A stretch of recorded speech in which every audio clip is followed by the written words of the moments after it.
Okay, you're probably wondering what I was doing there.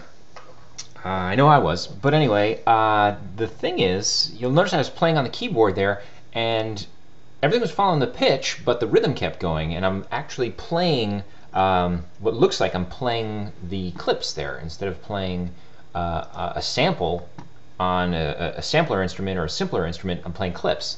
So let's look at this guy again, right? There it is.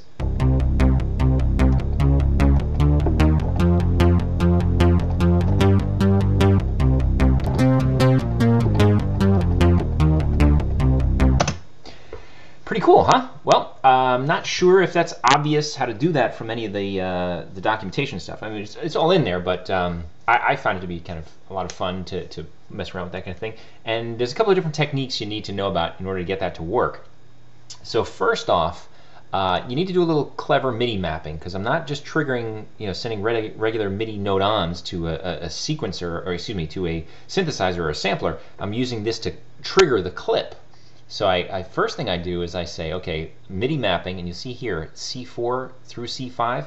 The way I do that is I click on it. I want to map that. I press the first key and the last key. And if I change that now, or I go down here, I'll map it to a different range. Maybe I'll map it to the whole keyboard. What the heck, right? So I hold down one, then press the other. So now I map to C2 through C5. Now I'm going to turn off the MIDI mapping, and you'll see what will happen.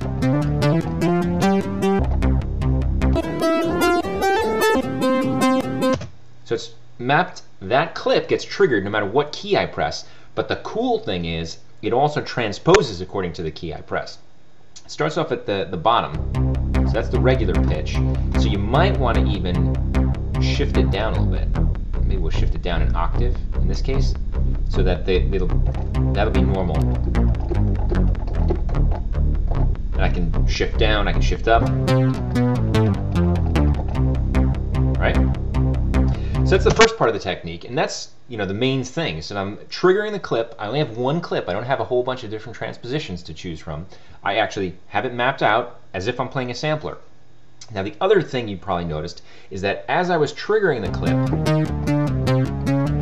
I'm not re-triggering at the beginning, right? I'm not just like playing a note and the sample plays over again. I'm playing in sync, everything with, still synced, the loops are playing, everything's cool. And the way I do that is, again, it's one of these launch settings here that you don't see by default. You don't see the launch window or the launch box there. So I like to experiment with what's going on in there. You saw the follow-on actions in one of my other tutorials.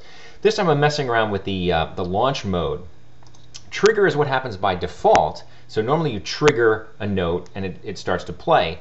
And that's nothing new, but the thing I've clicked here that you normally don't see is the legato box. What that means is no matter as I'm triggering it, I'm not re-triggering it from the beginning, it's just keeping on playing where it is. The nice thing is as I'm playing along, it is changing the transposition, it's just not re-triggering the clip. Like if I turn that off, this is what happens. It's more like a traditional sampler. Right? And sometimes that's cool. Sometimes that's exactly what you want to do. Sometimes you don't. So I set the legato to be on, so it's always playing over and over again. I can, go ahead and maybe I'll make that loop back to there again.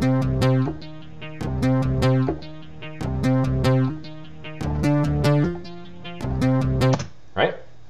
All right, so that's legato. That's what's going on there. Now you'll also notice, this is an important one, quantization here. Normally that controls how often or when you can trigger a clip. And normally it's set to global, which means only trigger according to this up here, your global quantization.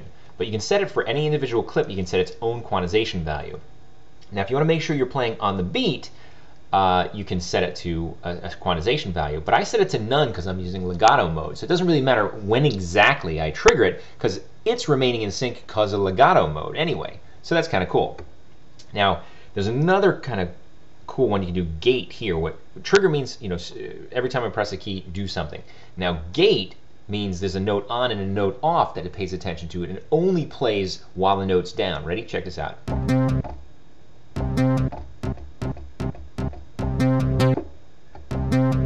And that's kind of cool if you just want to momentarily trigger something.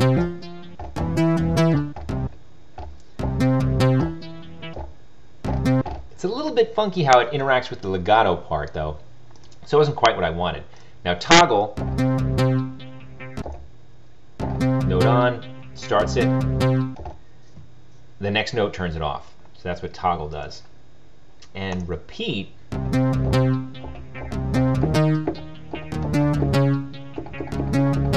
since legato's on, it seems to be doing the same thing more or less as trigger, but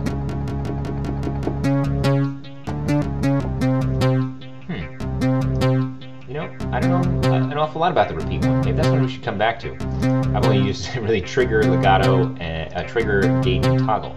So I have to like spend some more time with that, and I don't want to like bore the whole tutorial with that. Anyway, so that's the main thing about, you know, kind of using the clips and using arrangement mode as if it was a sampler that's kind of beat locked. So you can use it in performance to do some really cool stuff.